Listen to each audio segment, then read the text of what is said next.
बिस्मिल्लाहिर्रहमानिर्रहीम। अस्सलाम वालेकुम। आप सबको बिद B2 चैनल पे खुश आमदीद। मेरी जो आज की वीडियो है ये इंतहाई अहम मौजू के बारे में है, यानी हाई ब्लड प्रेशर, जिसको हम अपनी मेडिकल टर्मिनोलॉजी में हाइपरटेंशन बोलते हैं। ये समझ लें कि ये दुनिया में हर तीसरे बंदे को ये बीमारी मौजूद होती है और अक्सर पता भी नहीं चलता। लेकिन इससे पहले कि मैं मेन टॉपिक की तरफ आऊँ तो सबसे पहले मैं ये आपको कहना चाहता हूँ कि अगर अभी तक आपने मेरा चैनल सब्सक्राइब नहीं किया तो सब्सक्राइब पे क्लिक करें और चैनल को फौरी तौर पर सब्सक्राइब करें, और साथ ही बेल का ऑप्शन आएगा उसमें उस पर क्लिक करें और फिर ऑल का ऑप्शन सेलेक्ट करें ताकि मेरी हर आने वाली वीडियो आप तक उस बर वक्त पहुँच सके उसकी नोटिफिकेशन। ठीक है। अब एक बात और मैं ये करना चाहता हूँ कि चूँकि मैं हेल्थ रिलेटेड वीडियो पोस्ट करता हूँ, मैं खुद डॉक्टर हूँ, तो मेरी जो वीडियोस अक्सर उनकी जो है ड्यूरेशन वो लंबी हो जाती है, बल्कि मैं समझता हूँ मेरे हिसाब से तो वो अभी भी छोटी है। लेट से कि कोई 20 मिनट की वीडियो है, कोई इवन हाफ एन आवर की वीडियो है, 10 मिनट्स की वीडियो है, उसमें मेरी की कोशिश ये होती है कि दरिया को कूजे में बंद करूँ। लेकिन यह कि चूँकि ये एक इंसानी सेहत का मसला है, इसमें इंसान की जान तो आपको पता है सबसे ज़्यादा इम्पोर्टेंट है इंसान की, तो उसमें अगर आप कोई भी चीज़ मैं उसको स्किप करूं तो वो आपके लिए जो है ना वो ठीक नहीं है। तो मेरी कोशिश होती है कि सारी बातें कवर करूं जो आपके लिए जानना ज़रूरी है। और मेरा जो चैनल बनाने का मकसद ये है कि जो लोग जिनको इतनी रसाई नहीं है या जिनको इतना ज़्यादा नॉलेज नहीं है कि हेल्थ के बारे में, या कोई ऐसे लोग जो हैं जो इतने ज़्यादा मालूमात नहीं रखते, पढ़े लिखे नहीं हैं, तो उन तक ये मेरी बातें पहुंच सकें ताकि उनको इस चीज़ से आगाही हो और वो जो है मैक्सिमम इससे जो है ना फ़ायदा उठा सकें। क्योंकि ये है ना कि अगर आप कोई भी किसी चीज़ के बारे में अगर जो है ना ज़रा सी मतलब गफलत करेंगे तो आपकी वो जो है ना सेहत के लिए बहुत नुकसानदेह साबित हो सकती है। और आप छोटी आप अगर कोई बात ऐसी है जो आप उसको एहतियात कर लें तो आपकी बहुत सारी बीमारियों से आप वैसे ही बच सकते हैं। ठीक है। तो ये तो पहले ही बात होगी। अब आते हैं मेन टॉपिक की तरफ। ब्लड प्रेशर जो नॉर्मल आपको अगर पहले तो ये मैं बताना चाहता हूँ कि अगर आपने मेरी पिछली वीडियो नहीं देखी तो वो भी देख लें, वो लो ब्लड प्रेशर के बारे में। ये मेरी जो वीडियो है हाई ब्लड प्रेशर के बारे में। तो नॉर्मल जो ब्लड प्रेशर है वो एक आप रफली समझ लें 120/80 नॉर्मल है, और इसमें आइडियल जो प्रेशर है वो उससे अगर कम हो तो और अच्छा। जैसे आइडियल जो है मैंने कल वाली वीडियो में भी आपको बताया था 115 ऊपर वाला सिस्टोलिक और नीचे वाला 75 आइडियल ब्लड प्रेशर है। तो इंसान का जब ब्लड प्रेशर हाई होता है तो उसमें क्या होता है कि जो आपकी जो ब्लड जो हार्ट के जो पुश करने की जो एक फोर्स है वो उसमें वो एक ये समझ लें कि वो इतनी हाई है कि जो है ना आर्टरी जो है, मतलब जो ब्लड वेसल हैं जो आपके ब्लड को कैरी करती हैं हार्ट से बॉडी में, तो उसमें जो है ना उनमें वो ऐसी चेंजेस आ जाती हैं जो अल्टीमेटली जो है ना हाई ब्लड प्रेशर का बायस बनती हैं या हार्ट प्रॉब्लम हो सकती है।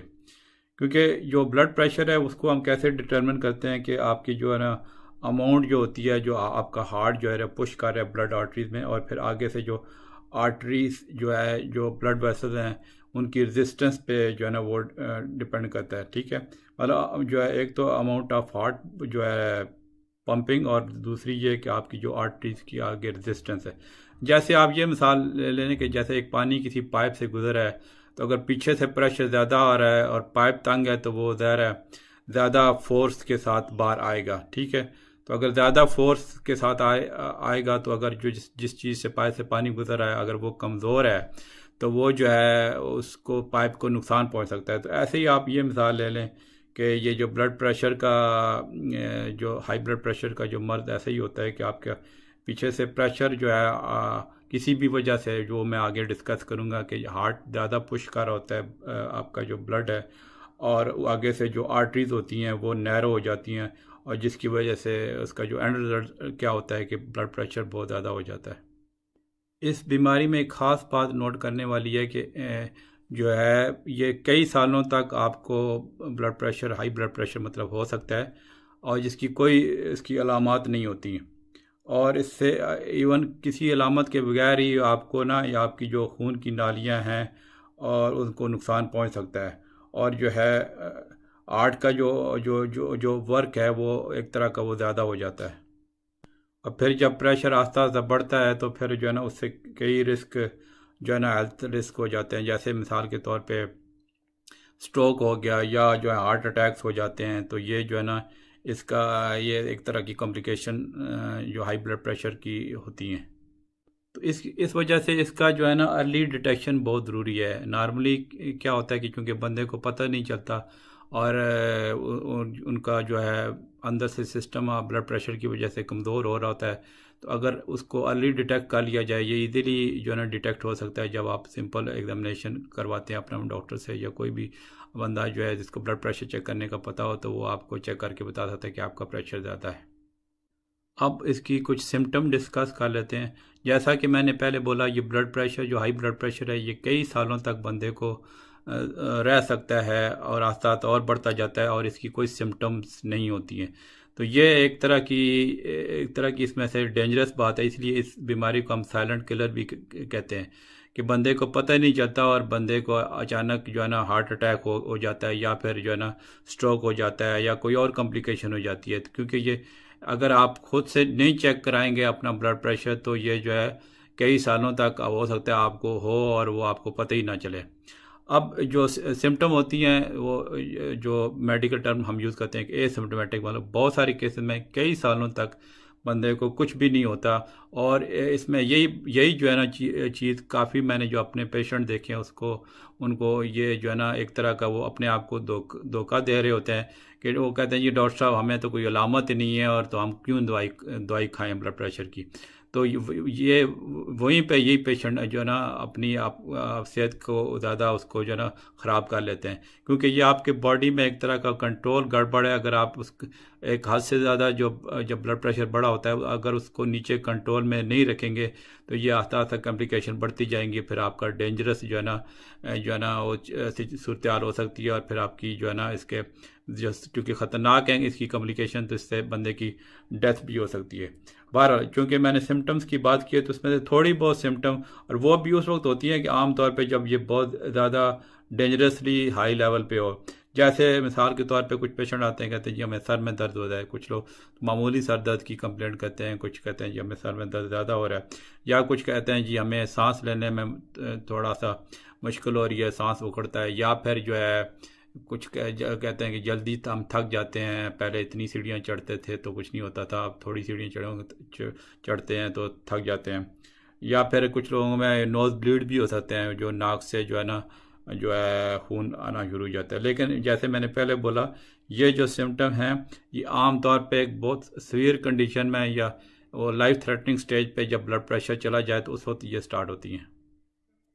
तो अब इसमें यह है कि आपको चेक कराना कब ज़रूरी है, ये बहुत ये ध्यान से जो है ना आप मेरी बात नोट करें कि चूँकि जैसे मैंने पहले बोला है कि कई सालों तक ब्लड प्रेशर बंदे को होता है और कोई सिम्टम नहीं होती। इस वजह से जब तक आप ख़ुद अपना चेकअप नहीं कराएंगे ब्लड प्रेशर का तो आपको पता ही नहीं चलेगा कि आपको ये बीमारी ऑलरेडी लगी हुई है। तो नॉर्मली हम ये रिकमेंड करते हैं कि हर बंदे को 18 साल की उम्र से आगे हर 2 साल बाद अपना ब्लड प्रेशर चेक कराना चाहिए। और अगर आपकी उम्र 40 साल है या उससे ज़्यादा है तो जो है ना, या फिर अगर आपका जो है ना 18 से 39 साल के बीच में उम्र है लेकिन आपकी रिस्क फैक्टर है, आपकी फैमिली हिस्ट्री है जिस तरह, तो फिर आपको हर साल जो है ना अपना ब्लड प्रेशर चेक कराना चाहिए। और ब्लड प्रेशर जो है इसका नॉर्मली हम दोनों बाजुओं में चेक करना ज़रूरी होता है कि ताकि कोई पता चले कि कोई डिफरेंस नहीं है, ठीक है। और फिर इसमें एक बात जो बहुत ख्याल रखने वाली है कि जो आपकी जब वो डॉक्टर मेजर करेगा या कोई भी नर्स या कोई प्रैक्टिशनर जो मेजर करेगा तो आपकी जो ब्लड प्रेशर का जो कफ होता है, जो मेजरिंग कफ होता है, उसका साइज़ आपके आम से हिसाब से ठीक हो। तो उसमें यह है कि आप जब डॉक्टर के पास जाते हैं, जब आपने ब्लड प्रेशर चेक करा लिया, सपोज़ आपकी कोई रीडिंग जो है ज़्यादा हो गई या 2-3 मौके पे आपने चेक कराया तो आपकी रीडिंग ज़्यादा है, तो फिर आपको डॉक्टर कह सकते हैं कि या आप फ्रीक्वेंटली चेक करें या आप लेट से आप होम पे हो अपने घर पे चेक कर सकते हैं। कई ब्लड प्रेशर के जो है आलात आते हैं जो आप आसानी से चेक कर सकते हैं। तो फिर इसमें ये भी होता है कि इवन जो अगर फैमिली हिस्ट्री हो तो इसमें आप जो है ना ईयरली चेकअप भी हो जाते हैं, कब even from 3 year onward. Even ये यहाँ पे ये बात भी ध्यान में रखने की है कि ये ब्लड प्रेशर जो हाई ब्लड प्रेशर बच्चों को भी हो सकता है। फिर ये है कि आप लेट से वैसे बाज़ार जाते हैं कई जगह पब्लिक हेल्थ प्लेसेस पे या कोई ऐसी जगह पे कुछ दुकानों पे ब्लड प्रेशर इंस्ट्रूमेंट्स पड़े होते हैं, तो वो उसमें भी आप चेक करवा सकते हैं। लेकिन उसमें ये ख्याल रखना ज़रूरी है कि जो उनकी जो एक्यूरेसी है वो ठीक है, क्योंकि कई जो है ना ख़ास तौर पे कुछ इलेक्ट्रॉनिक जो डिजिटल कुछ वो हैं उनमें कोई जो है ना कई बार ऐसे भी हो सकता है कि वो जो है ना उनकी रीडिंग्स ठीक नहीं है। तो पहले ये आप चेक कर लें कि जो ब्लड प्रेशर चेक करने वाला जो आला है वो ठीक हालत में है। ठीक है, अब आ जाते हैं कि ब्लड प्रेशर की कॉजेज़ क्या होती हैं। कॉजेज़ में ये होता है कि जो सबसे बड़ी जो ब्लड प्रेशर की वजह होती है उसको हम एसेंशियल हाइपरटेंशन कहते हैं। एसेंशियल हाइपरटेंशन का मतलब ये है कि आपकी जो है ना एक तरह की जो वो फैमिली हिस्ट्री होती है या आपका ब्लड विदाउट एनी रीज़न भी ब्लड प्रेशर हो सकता है, जिसके पीछे ये समझने कि कोई आइडेंटिफाइबल इस तरह जो है ना जो है कॉज उस तरह नहीं होती। और फिर 10% केसेस में आमतौर पे ये होता है कि ब्लड प्रेशर जो है ना किसी ख़ास वजह से आई होता है। ठीक है, उसकी तरफ मैं बाद में आता हूँ। तो ये समझने कि 90% या इवन इससे भी थोड़ा ज़्यादा केसेस में ब्लड प्रेशर जो है ना वो आपका वैसे ही हाई हो जाता है, और ख़ास तौर पे जैसे जैसे आपकी एज गुजरती है तो उसको हम एसेंशियल हाइपरटेंशन बोलते हैं। तो ये जो एसेंशियल हाइपरटेंशन होता है ये ग्रेजुअली डेवलप होता है ओवर द ईयर्स। कुछ लोगों में ये शुरू जो है ना ये समझ लें कि लेट से एक बंदे को ब्लड प्रेशर है उसको डिटेक्ट नहीं हो सकता है उसको 5 साल 10 साल बाद पता चले ऐसे रूटीन चेकअप में। तो ये ग्रेजुअली जो है ना ये एसेंशियल हाइपरटेंशन डेवलप होता है। जो दूसरी किस्म का मैंने ब्लड प्रेशर बताया वो जो है 10% जो केसेस में होता है, उसमें उसकी पीछे कॉजेज़ होती हैं। वो आमतौर पे यह है कि वो जो है ना उसकी वो जल्दी उसकी सिम्टम आना शुरू हो जाती हैं, क्योंकि जो उसके पीछे काज होती है उसकी अपनी अलग से भी सिम्टम हो सकती हैं। तो ये ख्याल रखना ज़रूरी है कि कोई आपको जो है ना इसका जो है ना पीछे रीज़न तो नहीं है। उसमें कुछ बीमारियां आती हैं जो इंशाल्लाह उन पे मैं अलग अलग वीडियो बनाऊंगा, क्योंकि वो बड़ी लंबी चौड़ी डिस्कशन वाली बीमारियां हैं। तो लेकिन ये है कि मैं आपको फ़िलहाल नाम बता देता हूँ जिनकी वजह से ये सेकेंडरी हाइपरटेंशन यानी 10% केसेस में होता है। उसमें एक बीमारी आती है ऑब्स्ट्रक्टिव स्लीप एपनिया आती है। फिर यह है कि आपका कोई किडनी का प्रॉब्लम है जो है उसको ग्लोमेरुलर नेफ्राइटिस या कोई इस तरह की प्रॉब्लम है, और कई ऑब्स्ट्रक्शन की प्रॉब्लम हो सकती है, तो वो किडनी प्रॉब्लम हो सकती है। फिर जो है ना एक बॉडी में एड्रिनल ग्लैंड आता है उसके ट्यूमर्स की वजह से हो सकता है। थायराइड जो है ना आपका जो गले में ग्लैंड होता है उसकी वजह से हो सकता है जो है। ठीक है, आपका कोई कंजेंटल मतलब पैदाइशी तौर पे कुछ हार्ट की प्रॉब्लम या ब्लड वेसल की प्रॉब्लम की वजह से हो सकता है। फिर यह है कि कुछ मेडिकेशन आती हैं जिसकी वजह से ये हो सकता है, जैसे बर्थ कंट्रोल पिल्स हैं, डिकंजेस्टेंट्स वगैरह हैं। कुछ ओवर द काउंटर जो ऐसे मेडिसिन है जो बगैर प्रिस्क्रिप्शन पे मिल जाती हैं उनका भी आप ख्याल रखना चाहिए। उसमें से कई ऐसी ड्रग्स हैं जिसपे जो है ब्लड प्रेशर हाई हो सकता है। फिर कुछ इलीगल ड्रग्स हैं, जैसे कुछ लोग कोकेन का इस्तेमाल करते हैं, एम्फेटामिन ड्रग्स हैं, उनसे भी ब्लड प्रेशर हाई जो हो जाता है। ये जो है ना ये सारी जो काज मैंने बताई ये सेकेंडरी काज में आती हैं। लेकिन मेरी जो मेन डिस्कशन इस वीडियो में है वो एसेंशियल हाइपरटेंशन जो 90% लोगों में होता है वो इस वीडियो में मैं डिस्कस कर रहा हूँ। अब इसमें रिस्क फैक्टर डिस्कस कर लेते हैं। रिस्क फैक्टर में ये एक तो बंदे की एज है, तो जो ज़ाहिर है जैसे जैसे एज बढ़ती है तो हाई ब्लड प्रेशर का चांस भी बढ़ता जाता है। ठीक है, और आमतौर पे ये भी देखा गया है कि 64 की एज तक जो है ना आमतौर पे ये मर्दों पे ज़्यादा होता है, और जो वुमेन में जो ब्लड प्रेशर है वो जो है 65 ईयर की एज के बाद आमतौर पे ये जो है ना ज़्यादा हो जाता है। ठीक है, इसमें यह नहीं है कि बात ये नहीं है कि वुमेन को 65 के बाद ही होगा, वो पहले भी हो सकता है, लेकिन आम तौर पे मैं बात कर रहा हूँ। यानी कॉमनली जो है 64 की एज तक ये मर्दों में ज़्यादा होता है एज़ कम्पेयर टू वुमेन, और 65 के एज के बाद आमतौर पे वुमेन में ज़्यादा होता है एज़ कम्पेयर टू मैन। फिर इसमें रेशियल फैक्टर भी है। अफ्रीकन जो लोग होते हैं उनमें ये जो है ना ब्लड प्रेशर की बीमारी दूसरों की निस्बत वो ज़्यादा होती है, उनमें इसी वजह से फिर स्ट्रोक जो उसकी कॉम्प्लिकेशन होती हैं, जैसे स्ट्रोक हो गया, किडनी फेलियर होगा, हार्ट अटैक हो गया, वो भी ज़्यादा होती हैं। फिर एक और इम्पॉर्टेंट फैक्टर है इसमें ये कि आपकी जो फैमिली हिस्ट्री, अगर फैमिली हिस्ट्री सिबलिंग्स को है या आपके पेरेंट्स को है या कोई और क्लोज रिलेटिव में है ब्लड प्रेशर, तो वो जो है ना आपका भी चांस ज़्यादा है हाई ब्लड प्रेशर होने का। जो बहुत बड़ा रिस्क फैक्टर है वो ओबेसिटी है, इस पर पहले भी मैंने वीडियो बनाई थी, वो आप ज़रूर देखें। ओबेसिटी में भी ये जो जितना आप ये समझ लें कि आपका जितना जिस्म बड़ा होगा तो हार्ट को भी ज़्यादा पुश करना पड़ेगा, ज़्यादा एक तरह का जोर लगाना पड़ेगा बड़े जिस्म में ब्लड को पुश करने के लिए, तो ज़ाहिर है वो आपका ब्लड प्रेशर भी वो ज़्यादा हो सकता है। फिर एक और इम्पॉर्टेंट रिस्क फैक्टर होता है लैक ऑफ फिज़िकल एक्टिविटी। जो लोग एक्सरसाइज वगैरह नहीं करते हैं तो वो उनके लिए ये जो है ना वो ज़्यादा रिस्क फैक्टर है जो है ब्लड प्रेशर होने का, क्योंकि जो इनएक्टिव लोग हैं उनका हार्ट रेट ज़्यादा होता है, तो उनको फिर ज़ाहिर है जो हार्ट रेट जब ज़्यादा होगा तो हार्ट को ना वो उसको जो ज़्यादा एफर्ट करनी पड़ती है और जो है ना हर कंट्रैक्शन के साथ, तो इस वजह से फोर्स वो जो है ना आर्टरीज़ पे जो है ब्लड वेसल पे ज़्यादा आती है तो ब्लड प्रेशर ज़्यादा होगा। इस वजह से लैक ऑफ फिज़िकल एक्टिविटी भी एक बहुत बड़ा फैक्टर है हाई ब्लड प्रेशर का। फिर जो लोग स्मोकिंग करते हैं वो भी जो है एक बहुत बड़ा रिस्क फैक्टर है। उसमें ये होता है कि जो स्मोकिंग करते हैं, एक तो ये ना कि आपका ब्लड प्रेशर वो टेम्परेली भी ज़्यादा बढ़ता है। फिर ये है कि जो स्मोक में जो टबैको जो च्यू भी करते हैं, ये यहाँ पे ये मैं बात नहीं कर रहा कि जो सिर्फ स्मोक करते हैं, जो टबैको च्यू भी करते हैं उनको में भी इतना ही बड़ा रिस्क होता है, ठीक है। और उसमें जो केमिकल जो स्मोक में होते हैं वो जो आपकी आर्टरीज होती हैं उनको जो है ना वो नुकसान पहुँचाते हैं, तो ये एक तरह का वो जो है ना वो डबल नेगेटिव इफेक्ट है स्मोकिंग का, ठीक है।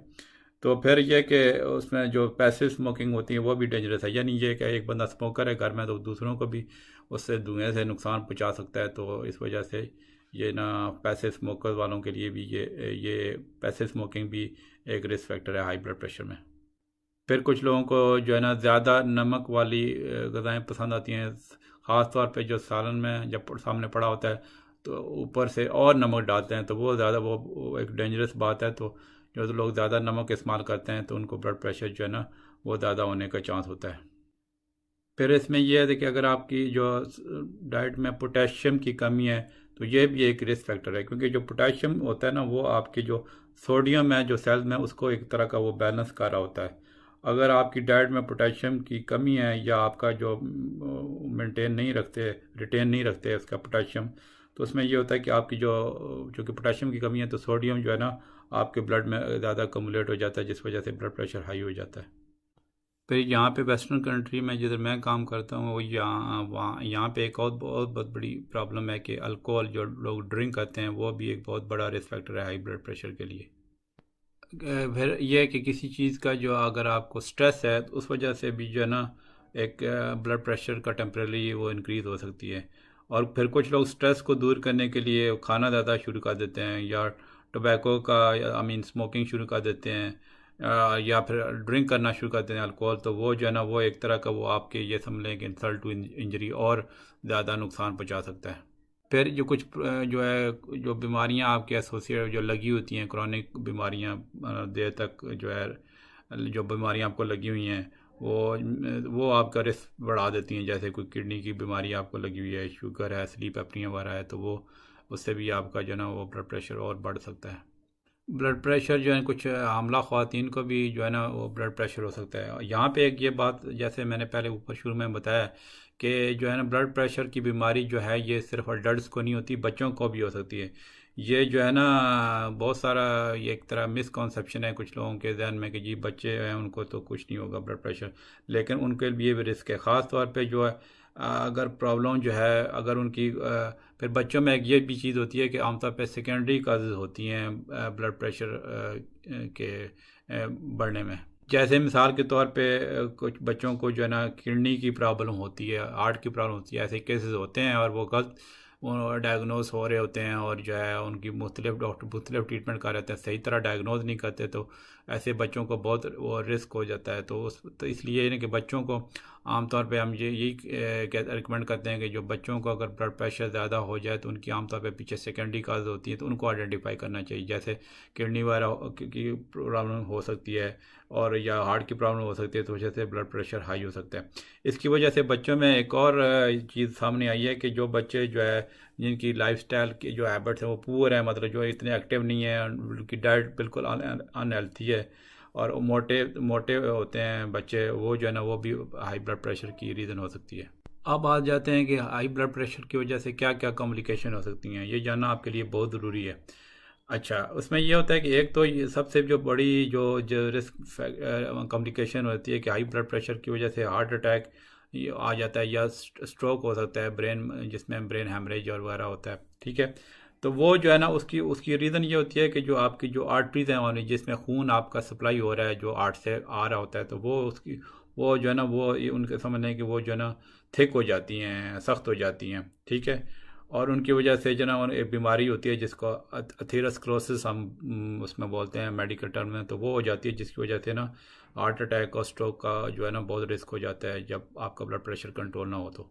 फिर एक और कॉम्प्लिकेशन जो बड़ी एक तरह की लाइफ थ्रेटनिंग है, वो ये होता है कि जब आपका ब्लड प्रेशर ज़्यादा होता है, तो जो आपकी जो खून की नालियाँ, आर्टरीज जिनको बोलते हैं, जिनमें खून जा रहा होता है, उनको वो चूँकि पीछे से फोर्स ज़्यादा लग रही होती है, तो वो उन आर्टरीज को वीकन कर देता है, तो उससे ये ना कि वो आर्टरीज बल्ज करना शुरू हो जाती हैं, जो तो उस बल्जिंग की वजह से एक चीज़ बनती है जिसको एन्यूरिज्म कहते हैं।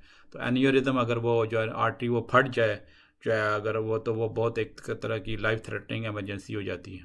फिर एक बहुत बड़ी कॉम्प्लिकेशन होती है जिसको हम बोलते हैं हार्ट फेलियर, मतलब हार्ट आपका जो ना बिल्कुल फेल हो गया है।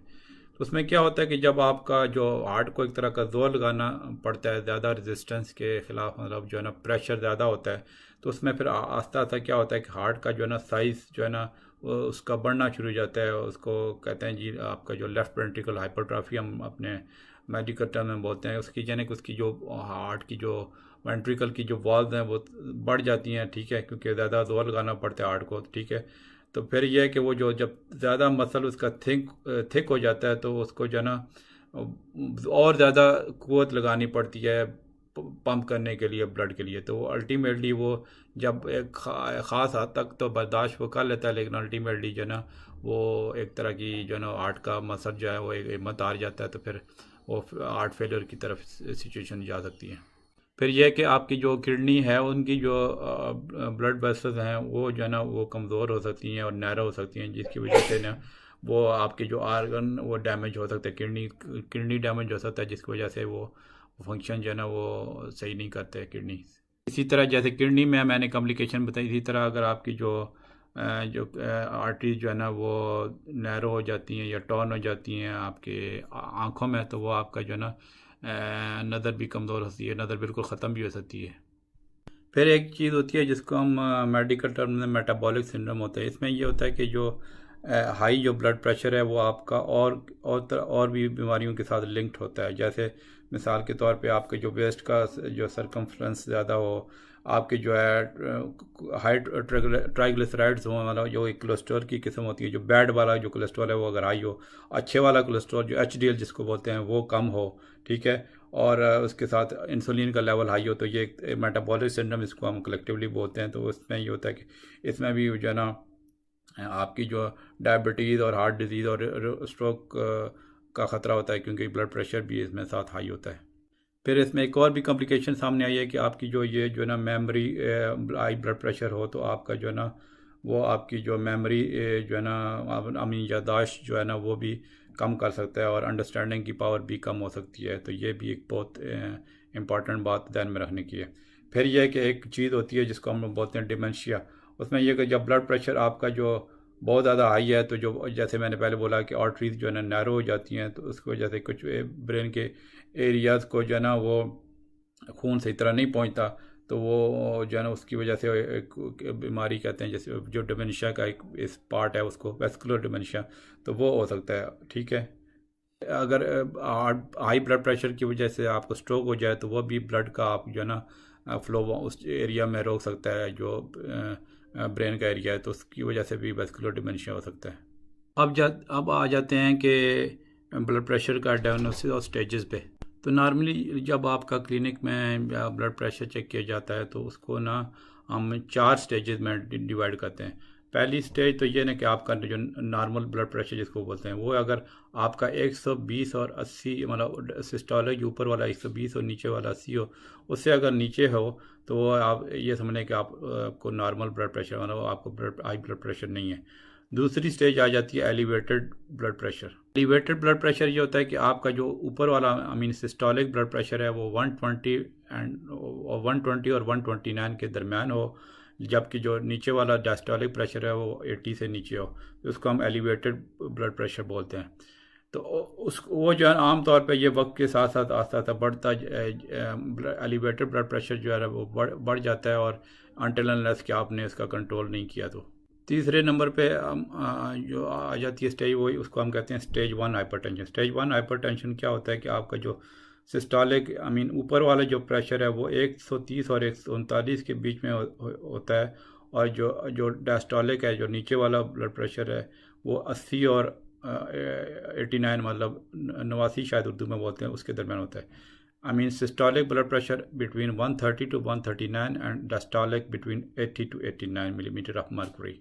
चौथी वो स्टेज कह लें उसको आ जाती है, वो ये होता है कि स्टेज 2 हाइपरटेंशन। उसमें ये होता है कि आपका जो सिस्टोलिक जो प्रेशर ऊपर वाला 140 मिलीमीटर ऑफ मर्करी से हाई या उससे हाई हो तो उसको ये स्टेज 2 हाइपरटेंशन होती है। या फिर आपका जो नीचे वाला डायस्टोलिक ब्लड प्रेशर है 90 मिलीमीटर से हाई हो तो वो ये स्टेज 2 में आता है। ठीक है, यानी आप सिंपल उसमें ये याद रखें 140 सिस्टोलिक 90 डायस्टोलिक, ये इससे जब ऊपर चला जाता है तो ये ना आपका ये स्टेज 2 हाइपरटेंशन आ जाती है इसमें। तो इसमें ये ख्याल रखने वाली बात है कि ये जो बोथ रीडिंग होती है सिस्टोलिक और डायस्टोलिक जो है ना ये इंपॉर्टेंट होती हैं, लेकिन ये 50 के एज के बाद सिस्टोलिक जो रीडिंग होती है मतलब जो ऊपर वाले जो है ब्लड प्रेशर है उसकी ज़्यादा सिग्निफिकेंस हो जाती है। और एक कंडीशन होती है जिसको हम कहते हैं आइसोलेटेड सिस्टोलिक हाइपरटेंशन। उसमें ये होता है कि आपका जो डायस्टोलिक है वो ब्लड प्रेशर वो 80 से के इर्द गिर्द 80 से नीचे रहता है, जबकि सिस्टोलिक सिर्फ सिस्टोलिक जो है ना वो बढ़ जाते हैं। वो आमतौर पे 65 प्लस जो है ना लोग होते हैं, मतलब 65 साल की उम्र के से ज़्यादा उनमें होता है। ठीक है, तो आम तौर पे जब डॉक्टर के पास जाते हैं या तो आपको 2-3 अपॉइंटमेंट में जब आप वो डिटरमिन करता है कि आपका ब्लड प्रेशर ज़्यादा है, तो तब जो है ना एक तरह का आप वो लेबल करता है कि आपको हाई ब्लड प्रेशर की बीमारी है, फिर उसको इन्वेस्टिगेशन और जो है ना वो ट्रीटमेंट स्टार्ट करते हैं। मेरे ख्याल में ये वीडियो काफ़ी लंबी होती जा रही क्योंकि ये बहुत बहुत ही ज़्यादा लंबा टॉपिक है। मैंने कोशिश की है कि काफ़ी चीज़ें बता सकूं, लेकिन ये मेरा नहीं ख्याल कि इसमें जो है ना आप अगर इस घंटों में वीडियो देखेंगे तो शायद आपको वो जो है ना ज़्यादा उसमें अटेंशन ना रहे। तो मैं इसका इंशाल्लाह अभी सेकंड पार्ट बनाऊंगा, तो जिसमें मैं इसकी इन्वेस्टिगेशन टेस्ट वगैरह और फिर मैनेजमेंट और फिर घर पे आप कैसे इसको जो है अगर आपका मामूली ब्लड प्रेशर मतलब ज़्यादा हाई ना हो तो आप घर पे बैठे या कुछ लाइफस्टाइल मॉडिफिकेशन कैसे कर सकते हैं जिससे आपका ये कंट्रोल कर सकते हैं, वो चीज़ें इंशाल्लाह अभी अगले पार्ट 2 में बताऊँगा। बहुत बहुत शुक्रिया। आप ये वाला पार्ट आप देखें, फिर इंशाल्लाह बहुत ही जल्दी मैं इसका सेकंड पार्ट जो है ना वो बना के अपलोड करता हूँ। बहुत बहुत शुक्रिया।